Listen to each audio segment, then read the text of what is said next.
کہ یہ جو اللہ نے کہا کہ سفر میں روزہ چھوڑ سکتے ہو، اس کی حکمت ہے کہ سفر میں مشکل ہوتی ہے، یہ حکمت ہے، علت نہیں ہے. علت وہ آیت ہے جس میں سفر میں روزہ چھوڑنے کی اجازت دے دی گئی. لہذا سفر میں مشقت ہوگی تو بھی روزہ چھوڑنا جائز، مشقت نہیں ہوگی تو بھی روزہ چھوڑنا جائز ہوگا.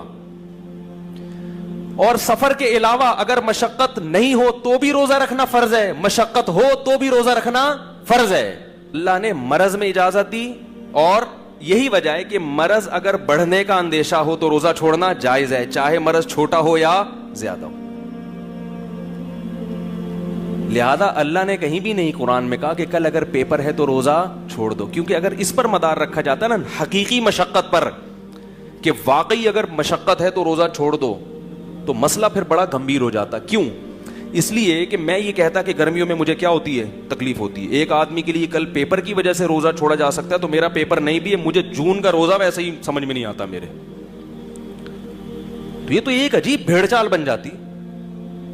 وہ رکھ رہا ہے، وہ نہیں رکھ رہا، وہ کہہ رہا ہے مجھے تکلیف ہے، وہ کہہ رہا ہے تکلیف نہیں ہے، وہ کہہ رہا ہے تکلیف نہیں ہے، تو پھر روزہ کا ثواب کیا ہے؟ تو روزہ کو تو نام ہی مشقت کا ہے. کیا خیال ہے؟ تو اس لیے یہ جو نئے نئے حضرات آ رہے ہیں نا، پروفیسر حضرات، ان سے دین مت سیکھو میرے بھائی، دین علماء سے سیکھو جو صدیوں سے مدارس میں پڑھتے پڑھاتے آ رہے ہیں. اگر ان میں غلط ہیں تو صحیح بھی انہی میں پیدا ہوں گے. اسی وجہ سے تمام فقہا کا اجماع ہے کہ کیسی ہی شدید مشقت ہو، اگر سفر نہیں ہے اور مرض نہیں ہے تو آپ کو روزہ رکھنا پڑے گا. یہاں تک کہ کوئلے کی کان میں کام کرنے والا مزدور جو 1 منٹ پیاس پانی کے بغیر گزارا نہیں کر سکتا، اس کو بھی روزہ رکھنا پڑے گا. نہیں آ رہی بات؟ گرمیوں میں گڑھا کھودنے والا مزدور، اس کو بھی روزہ رکھنا پڑے گا، کیونکہ مشقت ہوگی. مشقت کی وجہ سے اللہ نے روزہ چھوڑنے کی اجازت نہیں دی. روزہ تو نام ہی مشقت کا ہے. سمجھ میں نہیں آ رہی بات؟ مشقت کی وجہ سے اجازت دی. مشقت تو اسی میں ہوتی ہے نا. ہر آدمی کو ایئر کنڈیشن لائف تھوڑی ملتی ہے. 1400 سال سے مسلمان ایئر کنڈیشن میں نہیں بیٹھتے آئے تھے. یہی تھا مزدوری کرنا، یہ کرنا، وہ کرنا، گڑھے کھودنا. یہ انہی لوگوں کو تو قرآن خطاب کر رہا ہے. یہ تو ہمیں ایک سہولت مل گئی، ایئر کنڈیشن روم اور اے سی آفس ہے اور کمپیوٹر پہ بیٹھے ہوئے ہیں. اصل جو خطاب ہو رہا ہے صحابہ کرام کو، وہ تو یہی تھے، مزدور تھے، کھیتی باڑی کیا کرتے تھے. کسی صورت میں جائز نہیں ہے مزدور کے لیے روزہ چھوڑنا. سوال پیدا ہوتا ہے کہ کوئلے کی کان میں کام کرنے والا رکھے گا کیسے؟ وہ تو 1 سیکنڈ بھی پانی کے بغیر گزارا، بولو نا بھائی، نہیں، وہ تو مر جائے گا.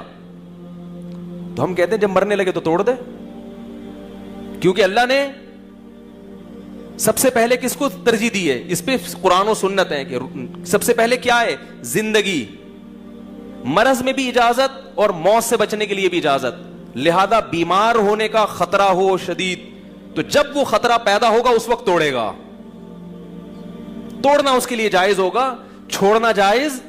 چھوڑنے کے دلائل الگ ہیں، توڑنے کے دلائل، بولو نا یار، الگ ہیں.